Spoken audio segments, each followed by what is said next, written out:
ሰላም ጤና ይስጥልን ውድ የቻናላችን ተከታታዮች የፕሮግራማችን ቤተሰቦች፣ ይህ አብዲራዋ ቲዩብ ነው። ፕሮግራማችንን ላይክ በማድረግ እንድትጀምሩ፣ ላይክ ስታደርጉ የፕሮግራማችንን ተደራሽነት ከፍ ስለሚያደርግ ላይክ እያደረጋችሁ በእግር ኳስ አንዱ በርካታ የእግር ኳስ ቤተሰቦች የሚከታተሉት የዝውውር መረጃ ስለሆነ ላይክ እያደረጋችሁ በርካታ አድማጮች ጋር እንዲደርስ እንድታደርጉ በአክብሮት እየጋበዝን፣ አዲስ ከሆናችሁ ደግሞ ለቻናላችን ሰብስክራይብ በማድረግ ቤተሰብ እየሆናችሁ የቻናላችንን የሰብስክራይብ ቁጥር ከፍ እንድታደርጉ በአክብሮት እየጋበዝን፣ እንዲሁም ይህንን ፕሮግራም ከሀገር ውጭ የምታደምጡ ውድ የቻናላችን ተከታታዮች በሱፐር ስቲከር፣ ሱፐር ቻት፣ ሱፐር ታንክስ ድጋፍ እንድታደርጉ የአክብሮት ግብዣችን ነው። ይህ ፕሮግራም እንግዲህ ማርክ ጌሂን በተመለከተ ከትናንት ጀምሮ በትላልቅ ተነባቢ እንዲሁም በታመኑ ዘጋቢዎች ዘንድ እየወጣ ያለው መረጃ ምንድን ነው እየተሰማ የሚገኘው? ማርክ ጌሂ ጉዳይ ላይ በርካታ ነጥቦች በየቀኑ በየሳምንቱ በየወሩ ተጫዋቹ እስካልተዘዋወረ ድረስ አዳዲስ መረጃ ማውጣታቸው አይቀርም። ነገር ግን ከመረጃ ምንጮቻችን መካከል ይሄ ክሬዲብል የሚባሉ የታመኑ በመረጃቸው ላይ ምንም አይነት መዛነፍ የሌለው ተቀባይነታቸው የበለጠ ከፍ ያለ በየክለቡ የሪኩፕመንት አባላትን በየደረጃው ቀጥታ ኮንታክት የሚያደርጉ ዋና ዘጋቢዎችን ግን አንዳንዴ የማናልፋቸውን ነጥቦችን አስቀምጦ ያልፋሉ። እነዛ ጉዳዮች እንግዲህ በራሱ የመረጃ ምንጭ ከውስጥ አገኘው ባለው መረጃ መሰረት ሲያጋራ ደግሞ የራሱ መረጃ ኤክስክሉሲቭ ኒውስ ብሎ የራሴ ብቻ ነው ባለው መረጃ ደግሞ ያጋረናል። እንደነዚህ አይነት መረጃዎች እንግዲህ በአብዛኛው የሚገኙት ይሄ በዝውውር ገጽ በኩል ከባድ ይሄ የማይገኙ ጠንካራ መረጃዎች ከታመኑ ዘጋቢዎች ነው።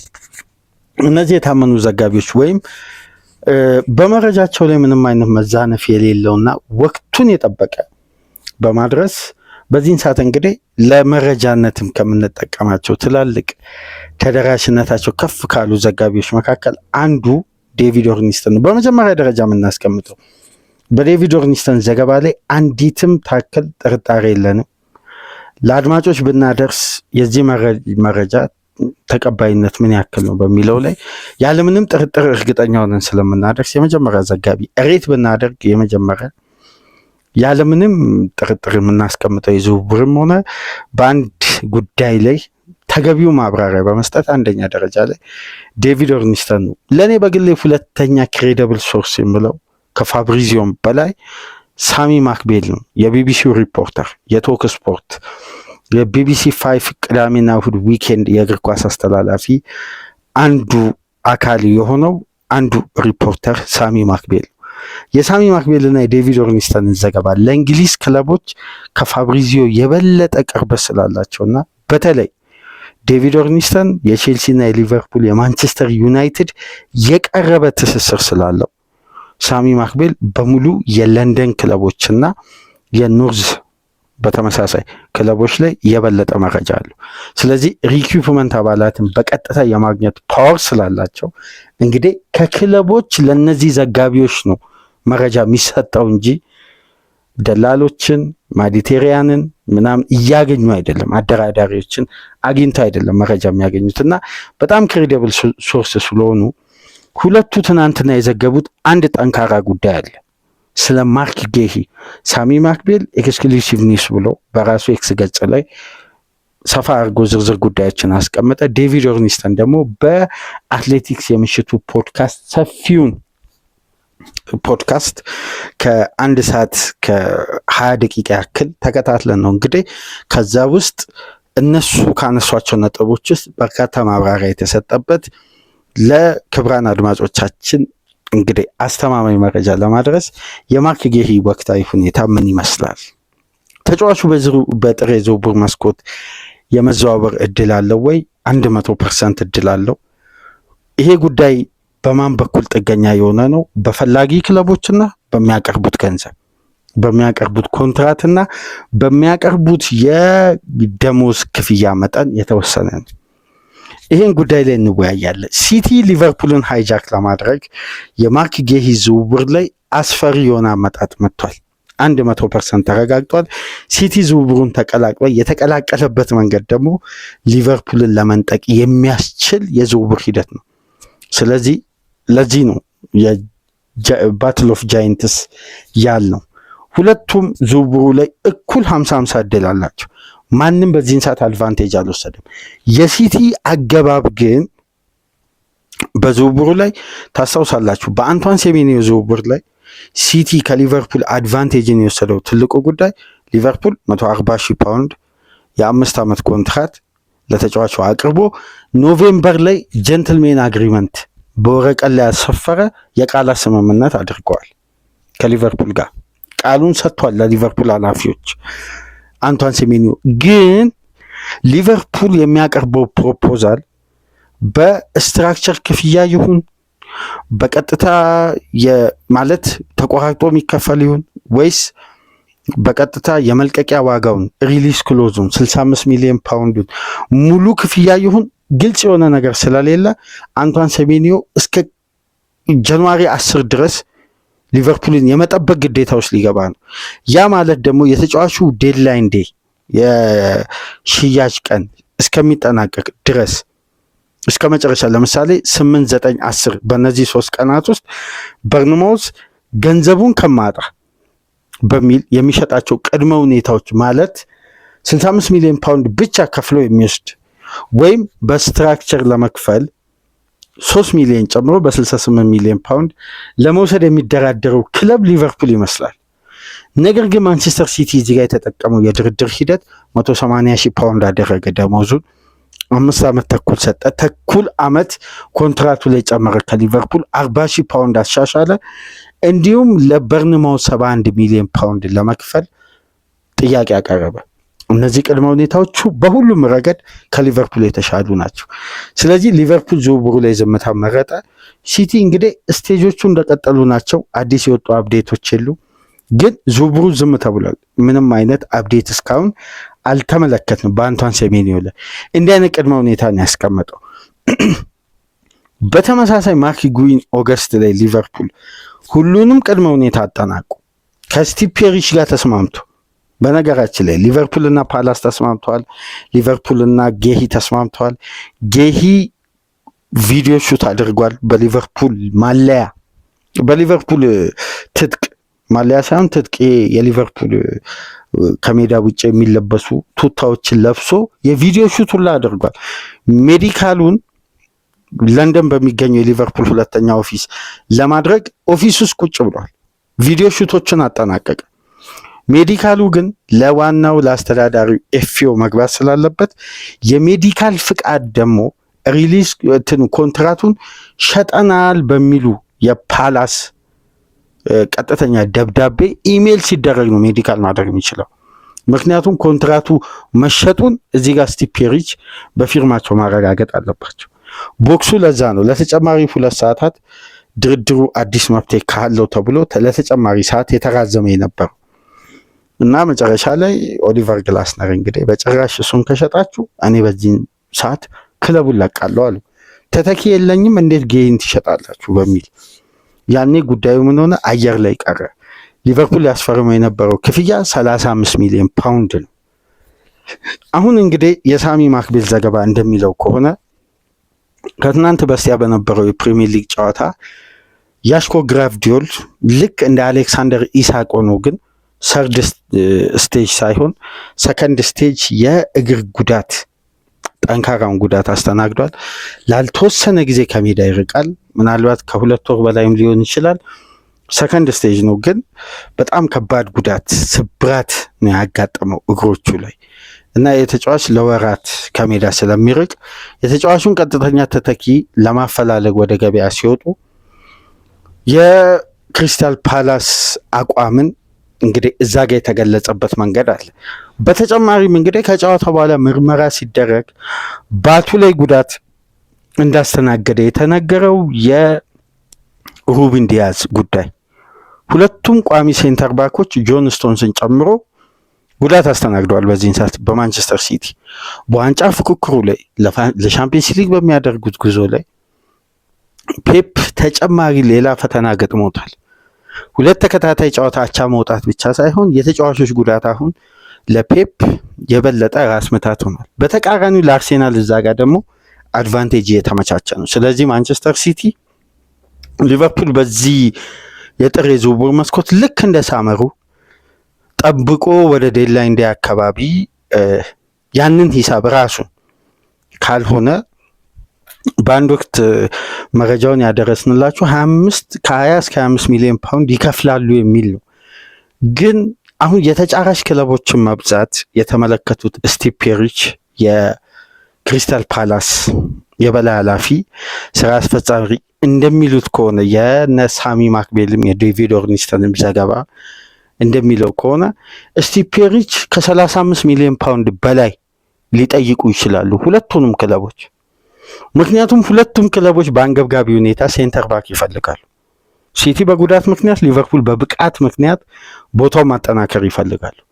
ስለዚህ አንገብጋቢ ነው ለሁለቱ ክለቦች አድቫንቴጅን መጠቀም የመደራደርን አቅም። ምክንያቱም ጌሂን ቢታገሱ ከ6 ወር በኋላ በነፃ ያን ለክለቡ የሚከፍሉትን የኮንትራት ማፍረሻ ለተጫዋቹ እንደ ቦነስ እንደ ደሞዝ ከፍለው እዚህ ማስፈረም የሚችሉበት አቅም እያለ ግን አንገብጋቢነቱ ለሁለቱ ከፍ እያለ መጣ ከጨዋታ ጨዋታ። አንደኛ ጉዳት ሲቲ ቤት መደራረቡ፣ ሁለተኛ ደረጃ ደግሞ የሊቨርፑሎች አሳሳቢ የሆነው የብቃት ጉዳይ። ስለዚህ ማንቸስተር ሲቲ ማርክ ጌሂ ላይ ያለውን ፍላጎት የመጨረሻ ሲሪየስ አድርጎ ዝውውሩ ላይ መግባቱ ሲሰማ የሊቨርፑል ኃላፊዎች ከተኙበት እንግዲህ ነቁ። የሳሚ ማክቤል ዘገባ እንደሚለው ከሆነ የፋብሪዚዮ ምሽቱን ቪዲዮ ደግሞ ለተመለከተ በዚህ ዝውውር ላይ ሲቲ ቀላቀል እንጂ ሊቨርፑል ከኦገስት ጀምሮ ዝውውሩ ላይ አለ። የተጫዋቹን ሁኔታ ለአንዲትም ቀናት ለአንዲትም ወራት ቢሆን አላለፉትም። አንድ በአንድ ያውቁታል ሁሉንም ቅድመ ሁኔታ። ሊቨርፑሎች ግን በጌሂ ዝውውር ላይ ያላቸው ኮንፊደንስ አሁንም እንደቀጠለ ነው። ወይ በሳመር እናገኘዋለን አሁን ከፈለግን ብለውም ያምናሉ። ይሄ ነው አሁን በሊቨርፑል በኩል ያለው።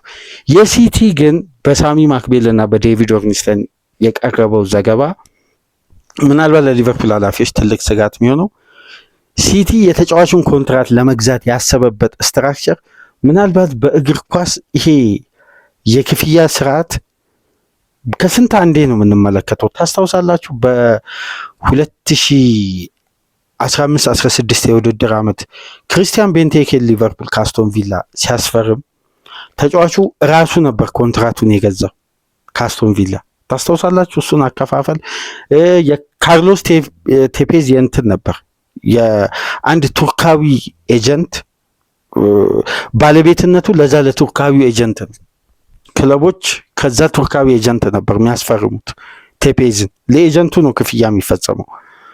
በማንቸስተር ዩናይትድ ቤት ውሰት እያለ ለሲቲ ኮንትራቱን ሲፈርም የኮንትራት ማፍረሻ ተብሎ የተከፈለው ለዛ ለቱርካዊ ኤጀንት ነው።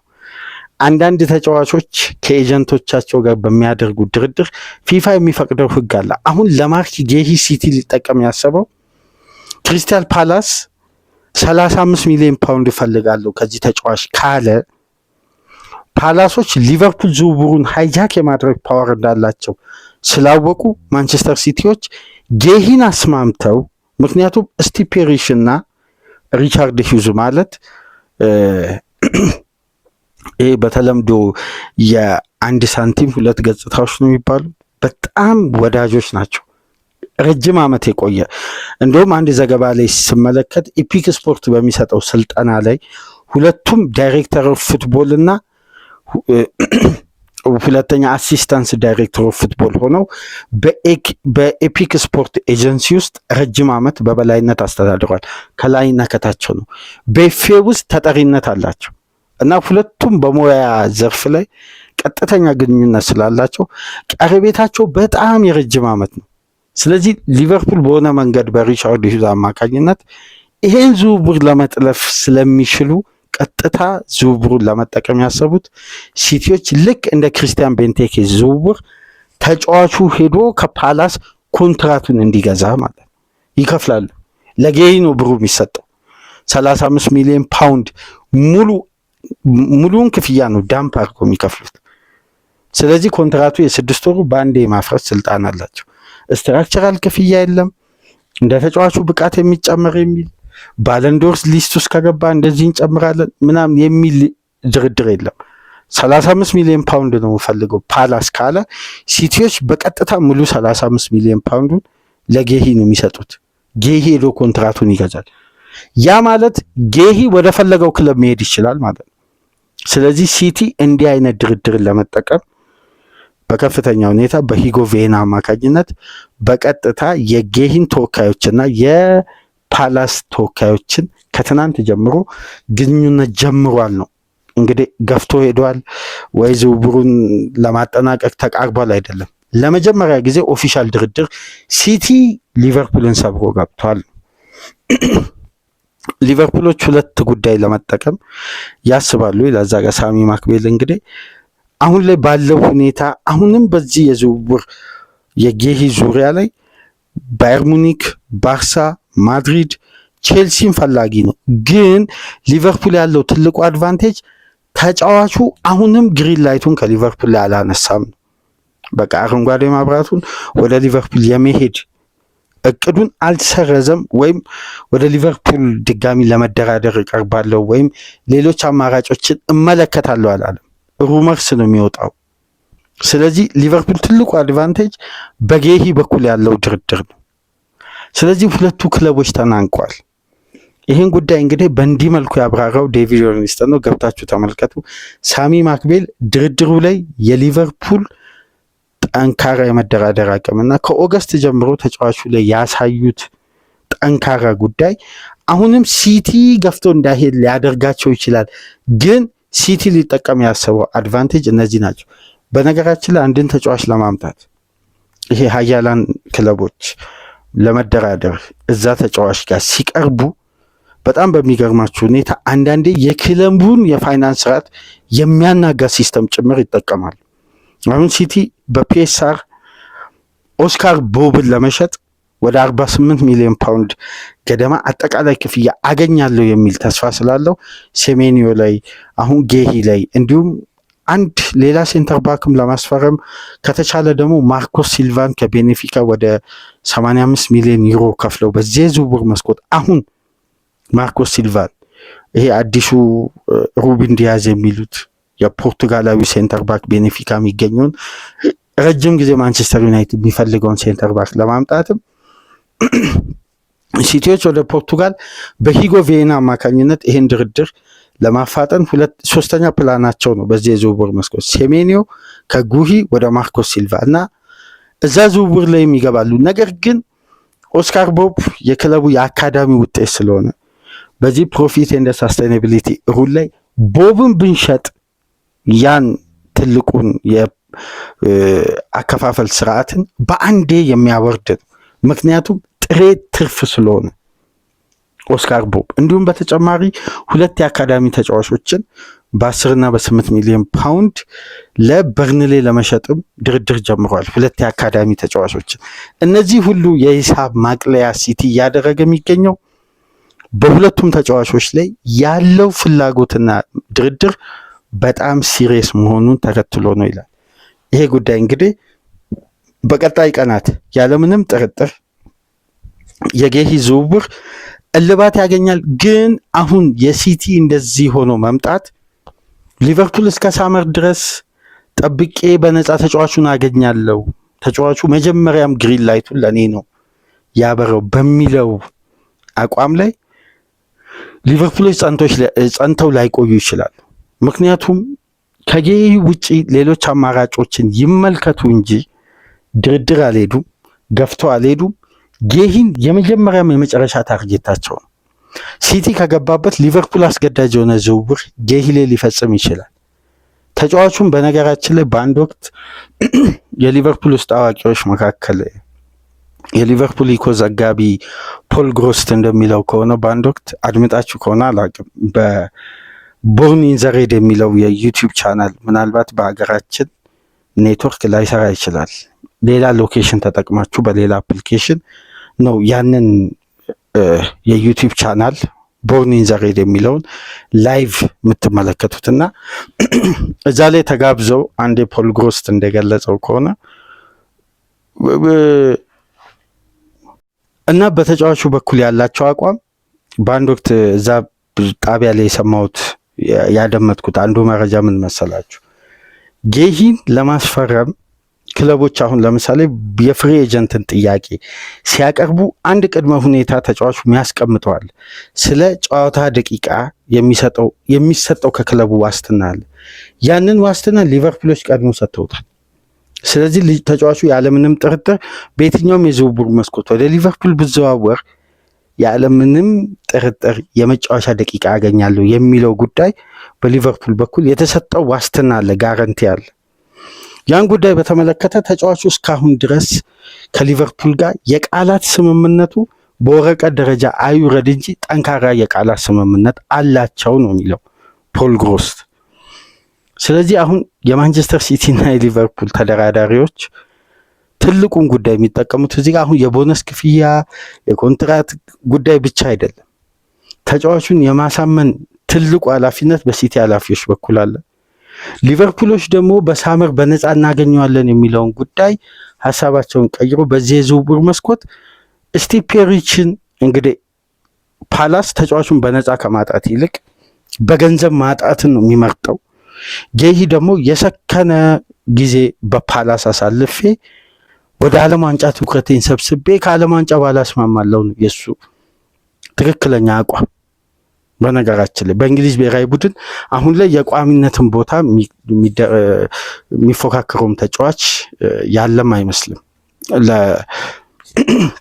ለማርክ ጌሂ በቱኸልም በጣም ተመራጭ ተወዳጅም ሆኗል። ይህንን ተከትሎ ተጫዋቹ ወደ እንግሊዝ ብሔራዊ ቡድን ሀገሩን ወክሎ ወደ ዓለም ዋንጫ ከተጓዘ በኋላ እንግዲህ በነፃ ለአንደኛው ክለብ እፈርማለሁ የሚል አቋም እንዳለው ነው ሁሌ የሚገለጸው።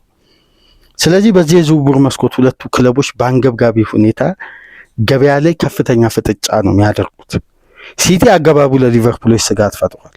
ሊቨርፑሎችን ከተኙበት ሊያነቃ ይችላል። ምናልባት ሊቨርፑሎች ይህን ዝውውር የሚሸነፉ ከሆነ ግን እስከ ሳመር ድረስ ተከላካይ ለማስፈረም አይጠብቁም ብሏል ዴቪድ ኦርንስተን። ምክንያቱም ደግሞ ሳመር ላይ የተማመኑበት የግል ስምምነት ስላላቸው ነው በጌሂ በኩል።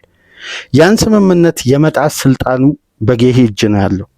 አይ ከሊቨርፑል ጋር ቅድመ ስምምነት አድርጌያለሁ፣ ሲቲ መጫወት ፈልጋለሁ ካለ ተጫዋቹ መሄድ ይችላል እና በዚህ ምክንያት ሊቨርፑል ሌላ ኦፕሽኖችን ሊመለከት ይችላል ወደ ገበያ ወጥቶ አስገዳጅ የሆነ ተጫዋች። ምክንያቱም ይሄን ተጫዋች ሳመር ላይ ያገኛለሁ የሚለው ተስፋ ከተጫዋቹ በኩል በተሰጠው ቀጥተኛ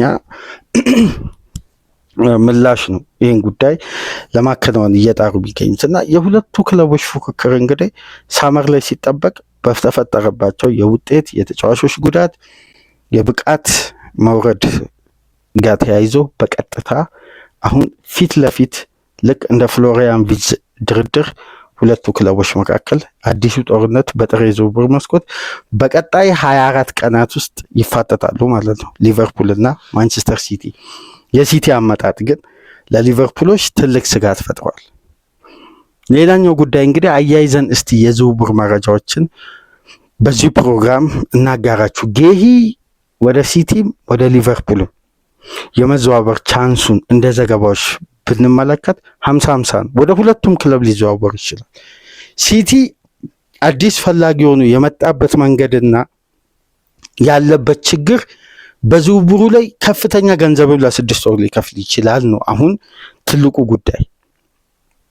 የተጠየቁትን ክፍያ ለ6 ወር 40 ሚሊዮን ፓውንድ ቢባል የሲቲ አንድ አሰራር አለ እንደምታውቁት ለተጫዋቾች ብቃትና ኮንትራት ክፍያ ስኬል የሚያወጣ ስታፍ አለ፣ ሪኩፕመንት አባላት። አይ ይሄ ተጫዋች 65 ሚሊዮን ፓውንድ ነው የሚገባው ካሉ ያ ቡድን 100 ሚሊዮን ፓውንድ ቢል እንኳን ሲቲ ከ65 ሚሊዮን ፓውንድ በላይ አይከፍልም።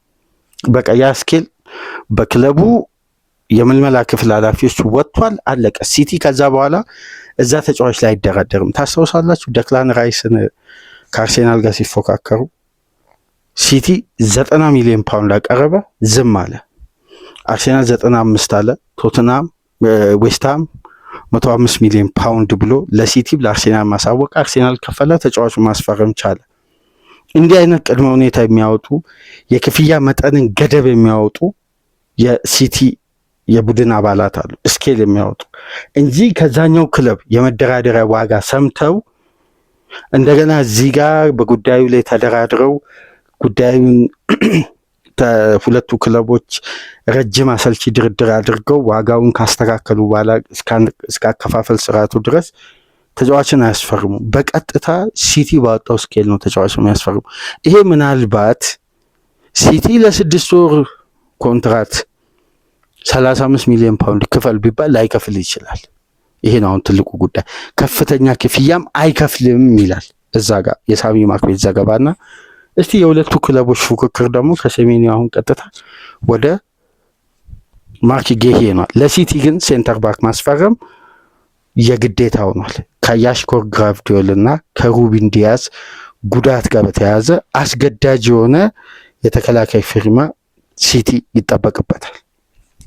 አንደኛው እንግዲህ የክለቡ ተመራጭ ነው በዚህ ወቅት በቀጥታ ማርክ ጌሂ ይሆናል። እስቲ ጉዳዩን በቅርበት ተከታትለን አዳዲስ ጉዳዮች ካሉ ይዘንላችሁ ምን መጣ ይሆናል። እስቲ በዝውውር መረጃዎች በዝውውር ገጾቻችን አሁን ላይ በወቅቱ ምን አለ በዝውውር የተሰማ እንግዲህ አንደኛው ጉዳይ ሊያም ሮስነር የዛሬውን ኢንተርቪው በቼልሲ ኃላፊዎች የቀረበላቸውን ኢንተርቪው መሻገራቸው ተሰምቷል። ማለት አልፈዋል። ይሄ የመጀመሪያ አንድ ክለብ አሰልጣኝ ሊቀጥር ሲል የሚያደርገው የመጀመሪያ ስቴፕ ምልመላ ተጫዋቹ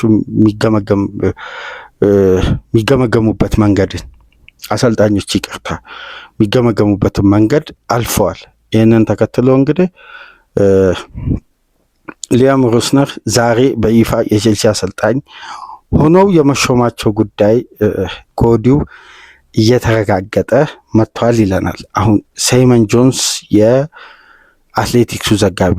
ሌላኛው ጉዳይ እንግዲህ የማርከስ ራሽፎርድን ሚረር ይዞ የወጣውን ዘገባ ነው የምንመለከተው። የሩበን አሞሪም መሰናበትን ተከትሎ ውሰት ላይ ከሚገኙ ተጫዋቾች ወደ ማንቸስተር ዩናይትድ ይመለሳሉ ተብሎ ከሚጠበቁ ተጫዋቾች መካከል አንዱ ማርከስ ራሽፎርድ እንደ ቀጣዩ አሰልጣኝ እቅድ ይሄ ተጫዋች በድጋሚ ለዩናይትድ የመጫወት ቻንሱ ዳግም አንሰራርቷል ይላል። ቴሌግራፍ ደግሞ ይዞ በወጣው ዘገባ መሰረት ኦሊቨር ግላስነር የሩበን አሞሪም ቀጣይ ተተኪ የመሆናቸው እድል ሰፊ ነው። ማርኮ ሲልቫም በማንቸስተር ዩናይትድ ራዳር ውስጥ አሉ ነው የሚለው። በተጨማሪም ዴሊ ሜል እንግዲህ ሰሞኑ የሩበን አሞሪም ስንብትን ተከትሎ የተጫዋቾች ዝውውርም ከዚህ አሰልጣኝ ስንብት ጋር እየተያያዘ ነው። አሞሪም ቢቆዩ ይላል በጥሬ ዝውውር መስኮት ዴሊ ሜል ማኑኤል ኡጋርቴ፣ ጆሹዋ ዝርኪዚ እና ኮቢ ሜኑ ማንቸስተር ዩናይትድን ይለቃሉ። ላጋዜጣ ዴሎ ስፖርት በዛሬ ተነባቢ ጋዜጣው ላይ በትልቁ ይዘው የወጣው ጉዳይ የፍሬድሪኮ ኬዛን ጉዳይ ነው። ዩቬ ተጫዋቹን ለማስፈረም ኦፊሻል ጥያቄ ለሊቨርፑል ኃላፊዎች አቅርቧል። ግን ድርድሩ የተደረገ የነበረው በውሰት ውል ብቻ ነው። ሊቨርፑሎች ደግሞ ፐርማነንት ቤስ ከሌለው የውሰት ውልን አሁን ላይ አይፈልጉት እና ተጫዋቹ ማስፈረም የሚፈልግ ክለብ ይህን የ28 ዓመት ጣሊያናዊ ተጫዋች ሊቨርፑሎች 25 ሚሊዮን ዩሮ ወይም 20 ሚሊዮን ፓውንድ የኮንትራት ማፍረሻ ሪሊዝ ክሎዙን አክቲቭ ለማድረግ ዝግጁ ናቸው። ናፖሊም ድርድሩ ላይ መቀላቀሉን እየተነገረ ነው የሚገኘው እና ይሄ ተጫዋችም በእጅጉ ትኩረት ስቧል። ትናንትናና ፋብሪዚዮ ሮማኖም የጁቬን ፍላጎት አረጋግጧል። ናፖሊም የተጫዋቹ ፈላጊ ነው። እንዲሁም ሊቨርፑልን፣ አርሴናልን፣ ማድሪድን እና ማንቸስተርን ያፋጠጠው ጀርሚ ዣኩዌት የሚባለው ወጣቱ የ20 ዓመት የሬንስ ወጣት ተጫዋች ነው። እንግዲህ ይህም ፈረንሳዊ ተከላካይ ለማስፈረም እነዚህ 4 ክለቦች ተፋጠዋል ይላል የስፔኑ ይቅርታ የፈረንሳዩ ሌኪፕ ዛሬ ይዞ በወጣው ዘገባ መሰረት እነዚህ 4 ክለቦች ዥርሚ ላይ ከፍተኛ ፍላጎት አሳይተዋል ብሏል። ባርሳ ትናንት ምሽት ፋብሪዚዮ ሮማኖ ይዞ በወጣው ዘገባ መሰረት ጆዋን ካንሴሎን በድጋሚ ለሁለተኛ ጊዜ ማስፈረሙን ይፋ አድርጓል። ሂር ዊ ጎ ብሎ ማታ ኦፊሻሊ ኮንፈርም አድርጓል። በፕሪሚየር ሊግ እንግዲህ ክሪስታል ፓላስ ዌስትሃምን እየተፎካከረ ይገኛል። ማቴታ ምናልባት ወደ ትልቅ ክለብ ይሄዳል የሚል ስጋት ስላለ ከወዲሁ ፓላሶች ላውረንስን ለማስፈረም ከወልቭስ ጥረት ጀምረዋል። ይሄ እንግዲህ የተሰማ የዕለተ ማክሰኞ የዝውውር መስኮት ትላልቅ ነጥቦች ነው እና አሁን ላይ ባሉ ዘገባዎች መሰረት ማርክ ጌሂ ላይ ሊቨርፑል እና ማንቸስተር ሲቲ የበለጠ ተፋጠዋል። ሲቲ ዝውውሩን ከሊቨርፑል ለመጥለፍ የተቻለውን ሁሉ ለማድረግ በገንዘብም በድርድርም አቅም ያላቸውን ሁሉ ፓወር